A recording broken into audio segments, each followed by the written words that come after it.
We begin our story in Washington, the capital of the USA. It's January 20th, 2017. 3 minutes past 10, a Washington correspondent tweets an aerial photo of Trump's lackluster inauguration crowds comparing Obama's 2009 inauguration with today. It's retweeted by the National Park Service, sending the shrapnel still further. Afterwards, we learn experts conservatively estimated crowds at between 300 and 600,000. Compare that with Obama's 2009 crowds, which were officially estimated at 1.8 million people on the Mall and spilling beyond, practically two-thirds bigger in the same area. More 2009 to 2017 comparison photos emerge online. One set are revealed to have been taken within 30 minutes of each other via a live video stream on YouTube. The difference in crowd numbers is indisputable. Crowd experts offered their experienced opinion. The Washington Metro service WMATA tweeted that ridership was down compared to even 2013, Obama's second inaugural, and in fact was lower even than 2005 when George W. Bush was being inaugurated for his second term. The naysayers can exclaim that Washington has approximately higher density of Democratic supporters. They can say the weather was bad on Trump's big day. They can say that Trump supporters had to go to work that day. And they can say that round the corner, out of shot, we witnessed the world's longest queue for a bathroom break. But in the end, it doesn't matter. What matters is that when a comparative crowd size in the same location is 1/3 of another, it's kind of noticeable with the human eye. But while repetition as a brainwash tactic works in the human brain, that's not quite as effective with digital live streams. More people were at Obama's inauguration, but in the face of incontrovertible evidence, the new administration insisted that the crowds had outdone Obama's.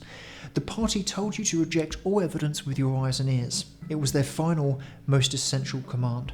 That's a quote from a guy called George Orwell from a book he wrote in 1949 called 1984. It's been selling a few more copies recently. What we're talking about here is not an obsession with crowd size, but a war on facts. So with that in mind, we're now going to see what science might tell us about the motivation behind a denial of facts, why Donald might genuinely believe he's telling the truth, why facts are so exhausting, and what practical lessons we ourselves can learn from this.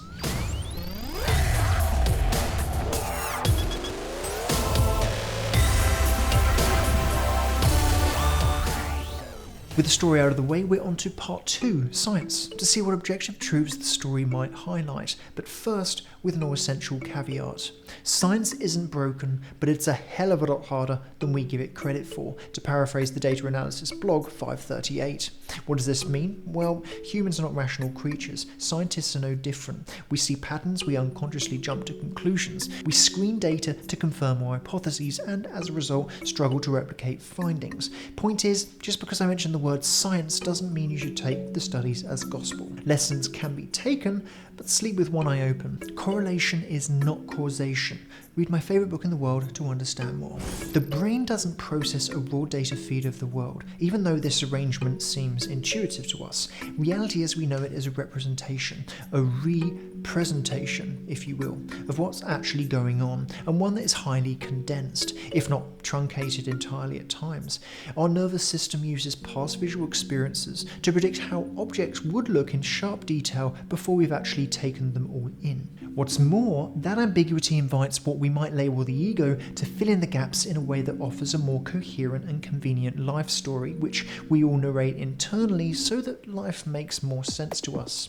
Now, ego is an equally ambiguous term, so let me define it a little more in this context. I'm using it in the sense of the compulsion we have to inflate perceived self-importance, self-righteousness, and self-control in the world.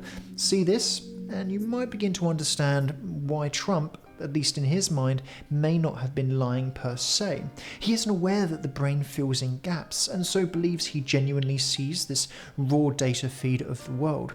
More concretely, what I call ego here might, at its extreme, be labelled the Dunning-Kruger effect, which is a cognitive bias that leads some to inflate self-assessment. And indeed, this is a typically reasonable response for most people if we're able to stay sane at all. It only becomes absurd though when we pit ancient biology, the brain, against modern technology like a camera, which provides the incontrovertible truth after the fact as determined by the wisdom of the crowds. One brain's interpretation of an experience is practically never going to be as accurate as when thousands, if not millions of brains interpret an image. Further, it's quite a special feat to deny live footage of a video stream. It's as if he's already written the script of his life and he's performing as the protagonist in a scene. It's really quite tragic. So let's dive into an example now of what we're talking about. We can see an incomplete and indeed contradictory picture of an elephant, and yet still experience it as a coherent result in a split second, before forcibly calibrating in the face of clear error. This amazing example comes from cognitive scientist Roger Newland in his new book, Mindsights. The brain unconsciously jumps to complete pictures instead of consciously gawping in hesitation, which is just as well given that taking the time to gawp could have been the price of your life throughout much of our history. The parallel here is that it seems Trump might vehemently insist that the elephant is perfectly normal, whereas most people would update their cognitive map. This corner cutting is unnervingly at work in every aspect of our lives, and when it's working well, we don't notice. The problem is, real life is far more ambiguous than an elephant with deceptively detached legs. It's difficult to calibrate what we aren't aware of. This overly stimulated 3 pound of jelly between our ears attracts spectrums of the world through our 5 senses, directed by what we'll simplify as bias. Those biases are determined by a whole host of conditions which we barely have even an abstract understanding of today, but broadly our attention is directed by a combination of nature and nurture, nature being instinct or little instruction packets of if-thens evolved over millennia, things like the tendency for us to mate, to find food, shelter. We do this largely without conscious thought. Nurture is the experience of life, producing within our brains rich and recent dynamic maps of how this world works. This combination of nature and nurture combines, collaborates and modifies in a swarm of activity as we live our lives, so that we might pay attention to the most pressing needs of our survival in a changing world. So you might think that if any of this has any merit, the answer is to pour more information into our brains so that we might be able to make more accurate conclusions about the world. Unfortunately, the logic doesn't apply to the brain. We hit bandwidth limitations for information processing quite naturally. Recent studies have suggested that the human brain is actively limiting the amount of information our brains take in, and that certain forms of autism are explained through the idea that this filter has failed and the brain falters as a result. A recent study in 2013 found that autistic brains create 42% more information at rest than do normal brains. It lends credence to more novel theories of autism. Intense world theory, for example. Typically, a lack of empathy is described as one of the main features of autism, but the intense world theory suggests the opposite. It actually produces oversensitivity or too much information. With this lesson, being able to take in more information is not the solution unless we transplant our thinking away from its cozy home between our ears. So it's this complex tapestry that we might call our cognitive map, which directs the flow of attention both unconscious and conscious, a familiar face, an instinctive threat, a practiced pattern of actions, and which isn't quite up to the job of calibrating this universe of big data around us given the neural floppy disk we're assigning to the task. It means that in the event of not getting the whole picture, our brains will invariably overreact or underreact with regard to the impact of events. It's practically impossible for us to react objectively, in this case seeing the world the same as our impartial tools and technology. Take Trump's experience of the crowds and consider his deep implicit egotistical desire to be a winner. Throw in a dose of insecurity, reducing his objective capacity still further, and any ambiguity is going to drive his brain to producing a more satisfying reality, to fill in the gaps as a result of not being able to manage a raw data feed of the world. Without having a heuristic or previous experience of standing before that many people across such a broad plane, it is genuinely very difficult for Trump to both process that viewpoint with an accurate appraisal of crowd numbers and this is underappreciated, form accurate memories of the experience which weren't likely accurate to begin with. Memories distort objective experience still further, and biased thinking, let's say to beat Obama's inauguration numbers, is going to distort that even more. If the Trump crowd was huge, which admittedly it appeared to be from where he was standing, it can only be small if directly experienced with the Obama crowds. Experiencing in isolation versus context fundamentally changes how you experience the world. Few people would say no to $50, but if there's 2 people in the experiment and another person gets $100 if you get 50, then suddenly it's not such an obvious choice. Context changes everything. In this impossible task, the human brain does an admirable job, but it means that we have to continue calibrating the perceived impact of events every day of our lives, a capacity dependent on the degree of self-awareness we have to catch ourselves when we react inappropriately, when we overreact, underreact, overshoot, undershoot. There's a natural degree of regression to what might be considered average perception, particularly through shared experiences. But self-awareness is still essential for perceiving the world the same as the average human brain, even though we all have a tendency to be miscalibrated at times. Mum overreacts when the dinner overcooks, Dad underreacts when Charlie didn't do his homework, and yet, with self-awareness, these missteps might be avoided in the future if considered important enough to us. The challenge is, we still implicitly insist we see the world as it is. This places us in a whole host of tricky situations. When you take what you see as fact for what is actually a representation, you find yourself partial to creating make-believe narratives to explain what you believe you've seen. Coherence is essential if the self is going to be a consistent identity that the conscious mind can relate to. Make-believe narratives play an essential role in integrating our identities into the world around us, and this is actually a thing. In social science, it's called confabulation, and we're actually pretty darn good at it. So good, in fact, that we often fool ourselves in creating believable and convenient stories about our place in the world. This process of conjuring a simplified narrative of the world for coherence at the expense of realism is called temporal binding, but there's a very simple reason why we reject the notion of seeing a distorted worldview. The cognitive conflict of the alternative is one step away from mental breakdown, with the realization that our lives are far less coherent than we'd like to believe. Fortunately, intellect doesn't run as deep as behavior, and most of us are able to reconcile the cognitive dissonance or anxiety of existential chaos when we're distracted by an impromptu donut. We're all still monkeys at heart. Intellectually, you know anything around you is little more than a swirl of atoms, but intellectual understanding brings a certain distance from how we feel about the world. Implicitly, we nevertheless wake up in the morning and believe that what we see is real. Bills need to be paid, and that apparent void of swirling atoms called a pothole still needs to be repaired by the council. Welcome back to the real world. And yes, it's raining. Now, this never-ending need for calibration is exhausting, which brings us directly to the topic of today's episode. But there's an answer to making it easier, and Trump is perhaps the master. So, what exactly is Trump a master at? Giving up on objective reality. It all makes sense now. You idiots. Trump is a genius. Now I understand.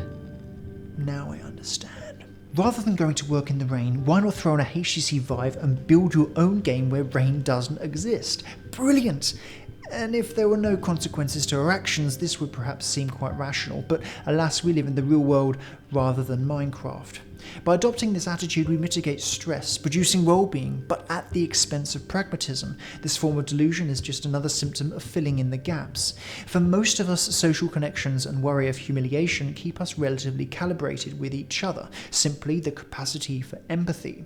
Wealth at a young age, however, can bring with it a certain diminishment of empathy. A 2010 study basically found that the wealthier you are, the more liberated you are from depending on others, the more likely you are to focus on your own needs to the detriment of how others feel. The scientists use the term solipsism from Latin solus, meaning alone, and ips, meaning self, the philosophical idea that only one's own mind is sure to exist. With a diminished concern for how others feel and what they think about you, the fear of humiliation, what I would posit as the primary deterrent from delusional thinking, is also reduced. To many, this conclusion about the rich will have been intuited long ago, but it's important to know that the pairing of this story with this study is actually my own correlation, and as we know, correlation does not necessarily equal causation. What is self-evident though is that if you can get a decent number of people to believe in a world in which the gaps don't consign to reason, a world in which your supporters believe in your fantasy, well, then presidential candidates grounded in reality have no chance. As the world becomes a more uncertain place economically, increasingly dramatic symptoms of compulsive rationalization will emerge as people try to instinctively mitigate their own stress. Simply put, it's a coping mechanism. Austerity and benefit slashing will inflame this unconscious compulsion. Take religion, for example. Historically, it's been a very effective coping mechanism where confabulated narratives are not questioned by reason. And to qualify this point, consider that the poorer you are, which is to say the more urgent it is to find a coping mechanism, the more susceptible you are to practicing religion. In 2010, for instance, a Gallup survey found a strong correlation between a country's socioeconomic status and the religiosity of its residents. Poor people need more certainty, and if the government isn't prepared to help out, then the brain is going to do what it can, and in many cases completely circumvent conscious discrimination. More troublesome perhaps is that religion as a crowd control is an important tool in maintaining governmental status quo. Cynically, government may have an incentive to uphold religion, although I'll offer that in countries with wealthier residents it seems like the haphazard alternative has been the use of alternative facts, which seems to be the sibling of religion when placed opposite the pursuit of scientific truth. Among poor communities around the world, there's also a preponderance with fatalism, a belief that what will be will be. This is another coping mechanism which impugns you against your actions and the actions of those around you. Make the best of what you've got. What's the point in trying to climb an impossible mountain? These rationalizations are basically a more sophisticated version of learned helplessness, a term coined by psychologist Martin Seligman in studies with dogs who are unable to escape low-intensity electrocutions. Although rather than admitting helplessness, we construct complex narratives to justify our plight, often without the self-awareness of doing so. So recapping here, if the brain of a poor person can be hijacked by these compulsions, and the brain of a wealthy heir can be hijacked by these compulsions, then where does that leave us? None of this is math. It's simplified abstraction, which is how we bridge between ignorance and an understanding of our own complex minds. It's the first step of imagination, which leads to epiphanies and intuition, to theories, to replicable scientific studies, and continually ebbs and flows as more is understood about our situation here on Earth. With this in mind, practical takeaways become more difficult. The real sticking point here, however, is that the compulsion for us to fill in the gaps is instinctive. It happens in an instant, which renders appeals to conscious intellect as a little trite. It seems to me the insight, if any, is capitalizing on the retrospective opportunity we have to recognize when we've erred, but this pits intellect against a deep need for coherence. The practical solution, it seems to me, is to give people enough money for basic survival, so that they might have the mental space and security to think more critically. But offering this would tip the balance of power away from incumbent elites. The last thing most governments want, I suspect, is a populace that can think for itself, and that demand for power, by the way, is again deeply instinctive, not conscious. This means that labeling it a conspiracy is a misattribution, although conspiracy is appealing if explained behavior through conscious volition alone. It's a catch-22, and without drastic implementations of an economic floor for all through something like the basic income concept, which I've explored before in another episode, or perhaps a job guarantee which might offer security with the illusion of control over your own life, the only opportunity for change comes from grassroots movements where the majority begin to make demands upon complacent elites. As for the wealthy disempathic among us, redistribution via a basic income might help to reduce inequality, increasing empathy in theory when the wealth gap is reduced, that is, if the basic income is funded partially or wholly with money from the rich. This trend, however, doesn't look to be reversing anytime soon. In fact, it's getting worse. There is hope. Crowd scientists say the Women's March in Washington had 3 times as many people as Trump's inauguration had the day before. A Metro official said that more than 1 million rail trips were taken on the Saturday, the second highest day in its history after Barack Obama's first inauguration in 2009. That's a massive deal. And actually, it makes me a little emotional to think about it. That is a massive deal, and it's a habit that we're going to want to get into if any of what this episode has explored has merit. Thanks for watching. Share your thoughts below, strike a like, and if you're feeling really daring, hover over the subscribe button and see what happens.